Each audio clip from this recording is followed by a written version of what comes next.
The ancient Greeks built hundreds of temples, but today only a few have survived in good shape, and none of them have their ancient roof. But did you know that the Parthenon had a good chance of surviving fully intact, complete with its roof? It would have been the only one in the world if it wasn't for a massive explosion that destroyed much of it. So what exactly happened to the Parthenon? And when was this explosion?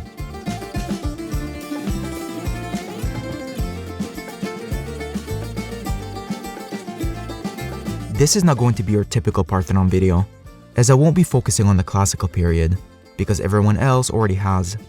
What I do want to tell you is the part of the story that most people don't know, about how it survived intact for so many centuries, and about its dramatic destruction. Now, if you're just here for epic explosions, then skip ahead to the 10-minute mark. But it'll make a lot more sense if you watch the full video. So let's start with a few basic facts. The Parthenon was completed in 432 BC, during the golden age of classical Athens. It was a temple to Athena, the goddess of the city, and was a masterpiece of the sculptor Phidias, a jewel on top of the acropolis. Its gleaming Pentelic marble could be seen from miles away. What made the Parthenon unique was the sheer amount of time it remained so well preserved, with an ancient roof, all the way to the 1600s. No other temple did this. I've made another video about why no Greek temple has a roof anymore, but the main reason is because they were all made of wood. This included the Parthenon, which had marble tiles covering the wooden roof. But as you know, wood decays, rots, and can catch on fire. You always hear in history about temples burning, but how can a building made of stone burn? Well, it was the roof that went up in flames. Wooden roofs just don't last the test of time. But what's amazing is that the Parthenon's roof did last. Well, not quite the original roof, but almost. Allow me to explain.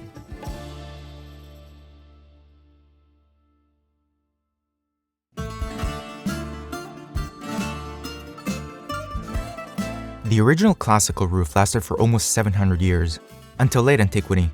That was when the Roman Empire, of which Greece was now a part of, started being invaded by all sorts of barbarian tribes. In 267 AD, a tribe called the Heruli invaded Greece and sacked Athens. They destroyed much of the city, and guess what they did to the Parthenon? There goes that wooden roof again. The traditional theory is that after that, the Parthenon had no roof for a century, until 363 AD, when the last pagan emperor named Julian built a new one. It was smaller and didn't cover the entire building, just the cella, which was the inner room that housed the statue of Athena. And instead of marble tiles, they were from terracotta. So it was not nearly as impressive as the original one, but at least it had a roof again. There's also a new theory that shortly after the destruction, it was the Athenians themselves who appealed to the Roman Senate for financial help. The city was in ruins and needed much repair, so maybe a big wide roof was not a priority, and a small one was good enough, as long as they protected the cella and the statue of Athena. Either way, the most important thing you need to know is that this new roof lasted for a really long time, up to 1,400 years, twice as long as the original classical roof. So how did it last so long? Well, as you know, paganism was on its way out, and Christianity would soon take over. The Christian Roman emperors ordered to shut down and destroy many pagan temples because they wanted to impose Christianity and wipe paganism off the face of the earth. That's what happened to the Temple of Artemis, which completely disappeared. The great statue of Athena, which stood inside the Parthenon for centuries, was looted by one of the Christian emperors and taken to Constantinople, where it disappeared forever. But for some reason, the Parthenon was spared from getting destroyed, and was converted into a church in the 500s. It was dedicated to the Virgin Mary, which is interesting because Athena was also a virgin goddess. In fact, the great statue by Phidias was called Athena the Virgin, which in Greek is something like Athena Parthenos. This is what gave the building its name. I don't think it's a coincidence that the Christians chose that continuity and dedicated the church to another virgin goddess. But the church was a blessing for the Parthenon because it preserved it. It meant that it would continue being used as a building, so any maintenance work it needed would have been tended to, especially the roof. And for the most part, it remained like this for a very long time. It even became a Catholic church in the 1200s, when Greece was occupied by Western Europeans after the Fourth Crusade. The Catholics added a bell tower, which personally I think really doesn't work on a classical Greek temple. And what's up with those cubes they built in front? They really butchered the look. But what counted is that this continuation as a religious building kept on preserving it. In total, it was a church for almost 1,000 years, which is such a long time that people forgot that it was ever a pagan temple. Maybe some locals never forgot. But for the most part, it was just known as the Church of the Virgin Mary.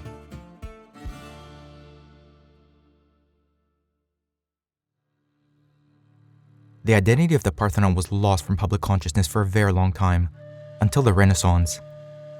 That was when Western Europe was rediscovering the classical world again. And in 1436, an Italian scholar named Cyriacus of Ancona went to Athens and sketched the Parthenon.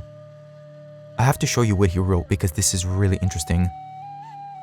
Here he writes in Latin, marble temple, marmoreum templum. And then he mentions Phidias, the legendary architect of the Parthenon. And here he writes Divae, goddess, and Pallades, the Latin name for Athena, so the marble temple of the goddess Athena. This is amazing because after centuries of being forgotten, this is the first documented identification of the Parthenon for what it was.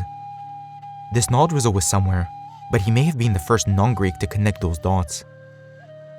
However, we're still in the Renaissance, so this rediscovery remained only in academic circles, and did not become widely known until later.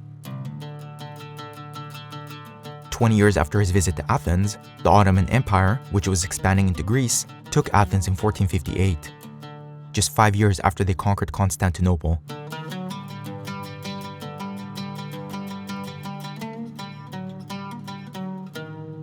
And they turned the church into a mosque. Instead of the bell tower, they built a minaret. But a minaret on a classical Greek temple? But again, what mattered is that the mosque continued doing the same thing, preserving the Parthenon. And its roof would continue to survive even longer, into the 1600s. What's fascinating is that we actually have historical drawings of the Parthenon from the 1600s, with its roof. This painting from 1674 focuses on the people in the foreground.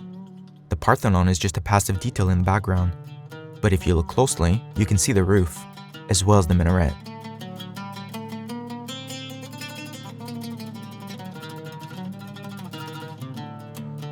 This one's amazing. Yes, that's not the original classical roof, but it's still an ancient roof that was 1,400 years old by this point. And another sketch by a less talented Italian artist, dated to 1686.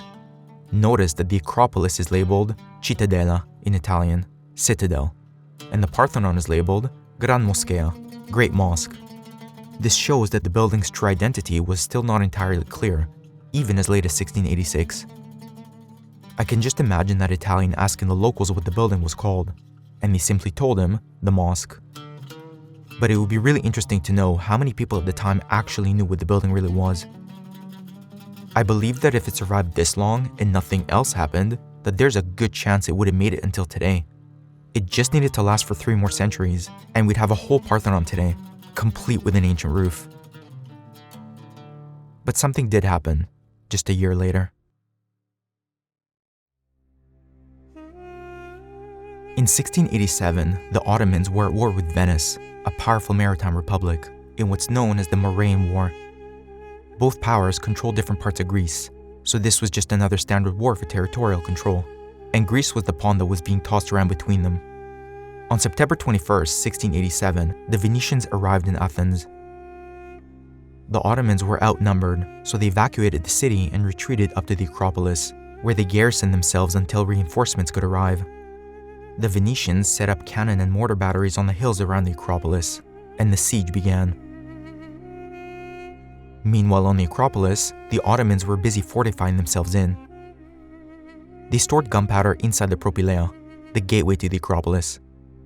But their worst crime was storing ammunition and gunpowder inside the Parthenon itself. They put it in the cella, that inner room that used to house the statue of Athena. How did they think this was going to end? A few days into the siege, a Venetian cannonball hit the propylaea, and the gunpowder magazine exploded. Then on the evening of the 26th, a Venetian crew stationed on the Philopapos hill shot a shell aimed right at the Parthenon.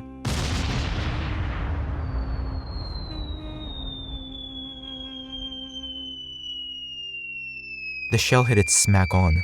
It went through the ancient roof and detonated the gunpowder.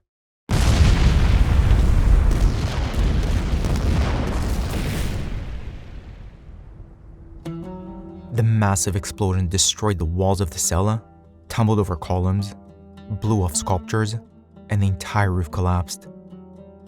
This ancient wooden roof that had made it for 1,400 years, and a temple that survived intact for over 2,100 years, were destroyed in an instant.